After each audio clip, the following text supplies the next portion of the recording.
சுவாமியே சரணமையப்பா, அகிலாண்ட கோடி பிரம்மாண்ட நாயகனே சரணமையம். ஐயப்ப சுவாமியின் மகிமை பாகம் 59. பார்த்தீங்கன்னா, பகவான் ஐயப்பன் அகிலாண்ட கோடி பிரம்மாண்ட நாயகன், காசி ராமேஸ்வரம் பாண்டி மலையாளம் அடக்கியாலும் என் ஸ்ரீ தர்ம சாஸ்தா தன்னுடைய பக்தனுடைய சோதனைகளை தாண்டி அவன்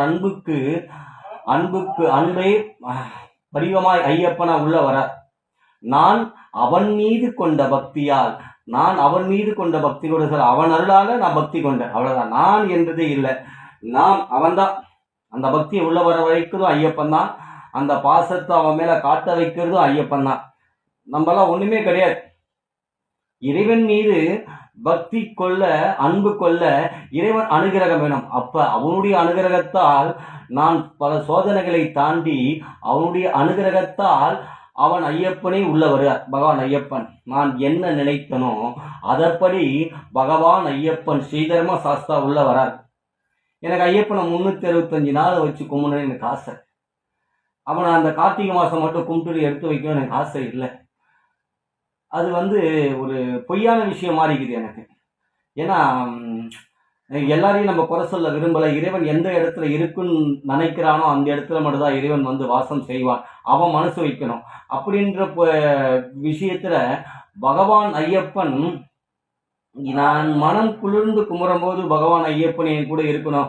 364 என்ன இருக்கணும், நீ சோதிச்செல்லாம் போதும், இந்த சோதனைலாம் எனக்கு கொடுக்கக்கூடாது, நான் வச்சு உனக்கு கும்பிடணும், அந்த சரணத்தை எப்பயுமே உங்ககிட்ட சொல்லணும், உங்ககிட்ட நான் எப்பயுமே உண்மையாக இருக்கணும் அவன்கிட்ட சொல்லி அவன் சோதனையை தாண்டி பகவான் ஐயப்பன் என்னுடைய அன்புக்கு இணையாக பகவான் ஐயப்பன் ஸ்ரீதர்ம சாஸ்தா வீட்டுக்கு வரார்.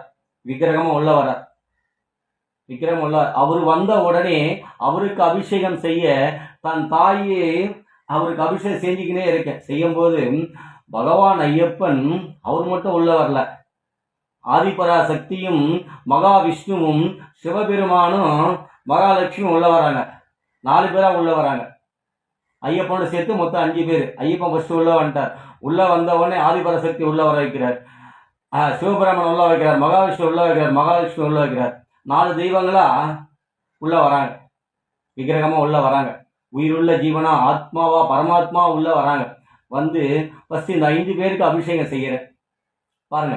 5 பேருக்கு அபிஷேகம் செய்ய செய்ய தன் குடும்பத்தை எப்படி ஒவ்வொருத்தரா உள்ள வர வைக்கிறார் பாருங்க. அவர் மட்டும் உள்ள வந்தா பரவாயில்ல, சர்வ சக்தியும் உள்ள வர வைக்கிறார் பாருங்க. ஐயப்பனுங்க வர வச்சு அதை 4 மணிக்கு அபிஷேகம் பண்ற பாக்கியத்தை பகவான் ஐயப்பன் இந்த பிள்ளைக்கு கொடுக்கிறார், அருள்பாலிக்கிறார். நீ எனக்கு ஒருவனுக்கு மட்டும் அபிஷேகனை பிள்ளையாக பிறக்கல, என் குடும்பத்துக்கே அபிஷேகம் செய்ய நீ பிள்ளையாக பிறந்திருக்கிறார் என்ற வரத்தை ஐயப்பன் அருள்பாலிக்கிறார்.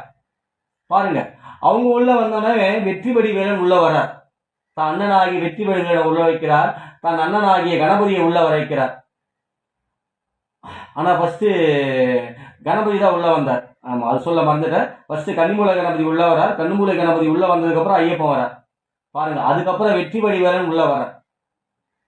எப்படி இந்த குடும்பத்தை ஒவ்வொருத்தரா உள்ள ஐயப்பன் உள்ள பரவழிச்சு அத்தனை பேருக்கு அபிஷேகம் பண்ற பாக்கியத்தை எனக்கு கொடுக்காம பாருங்க. 4 மணிக்கு அந்த பிரம்ம உச்சத்துல நீ ஏஞ்சி பூஜை பண்ணணும், நீ சரணத்தை சொல்லணும், அம்பாளுடைய மந்திரத்தை சொல்லணும். அத்தனையும் அருள்பாலிக்கிறான் பகவான் ஐயப்பன். அவன் இல்லை என்றால் இந்த உரிமை இல்லை, தத்துவம் இல்லை, இந்த தத்துவமே இல்லை. அந்த தத்துவம் இல்லைன்னா அந்த தத்துவம் கிடையாது. பாருங்க, இறைமையில் பக்தி கொண்டால் இறைவன் அனைத்து சர்வசக்தியும் உனக்கு அருள்பாலிக்கிறான். அனைத்து சர்வ சக்தியோட மகிமை உனக்கு புரிய வைக்கிறான் பகவான் ஐயப்பன். அதனால்தான் அவரு ஸ்ரீ தர்ம சாஸ்தா, சுயநலம் இல்லாதவன், தன்னலமற்ற தெய்வம் ஐயப்பன். அதுதான் அவர் பேரு. தர்மத்தை நிலைநாட்டுகின்றவன் ஐயப்பன். தன்னை மட்டும் நீ வணங்கு, என்னை மட்டும் நீ கும்பிடு, நீதான் நான் சொல்றவன் கிடையாது ஐயப்பன். எல்லாரையும் நீ கும்பிடு, எல்லாருடைய பாக்கியம் உனக்கு கிடைக்கணும். எனக்கு எப்படி எல்லா பாக்கியம் எனக்கு கிடைச்சதோ அதே மாதிரி நான் பெற்றெடுத்த பிள்ளைக்கும் அனைத்து சர்வசக்தி பாக்கியம் உனக்கு கிடைக்கணும். பகவான் ஐயப்பன் அருள் பாலிக்கிறான். எத்தனை பேருக்கு இது கிடைக்கும்? அவன் மீது உண்மையாக பக்தி கொண்டவருக்கு அத்தனை பாக்கியம் கிடைக்கும். இதுக்கு இந்த வீடே சாட்சி, ஐயப்பன் வீடே சாட்சி. இந்த வீட்டுக்கு அவ்வளவு சீக்கிரம் யாருமே உள்ள வர முடியாதுங்க. அவன் அனுமதிச்சா மட்டும்தான் இந்த வீட்டுக்கு உள்ள வர முடியும். இது சத்தியம். அவன் அனுமதியெல்லாம் பூஜை நம்ம கூட உங்களால் திறக்க முடியாது.